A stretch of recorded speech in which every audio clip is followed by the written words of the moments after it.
ঢাকা বিশ্ববিদ্যালয়ের free medical ক্যাম্পের experience share করব এই ভিডিওতে, যেটা হয়েছিল আমাদের হলের একদমই সামনে ফজলুল হক মুসলিম হলের মাঠে। আর এটা ছিল ফ্রি মেডিকেল ক্যাম্পের লাস্ট দিন।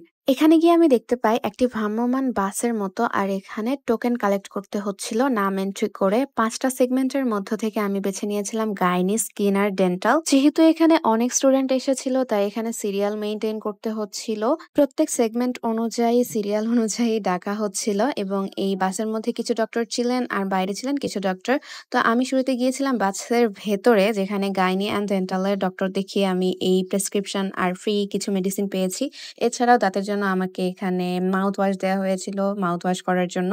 আর স্কিনের জন্য লম্বা লাইন ছিল, কারণ স্কিনের প্রবলেম মোটামুটি সবারই আছে। লাইনে দাঁড়ানো অবস্থাতে এখানে রিপোর্টার এসে উপস্থিত হয়, যারা আমার ইন্টারভিউ নিয়েছিল। আর এই ইন্টারভিউটা যমুনা নিউজে আর কি দেখা যাবে, আমি এটার লিঙ্ক দিয়ে দিব, তোমরা গিয়ে দেখে আসতে পারো। সবকিছু মিলিয়ে আমার এই উদ্যোগটা অনেক ভালো লেগেছে। এরকম আরো ফ্রিকুয়েন্টলি আয়োজন করা উচিত ফ্রি মেডিকেল ক্যাম্পের।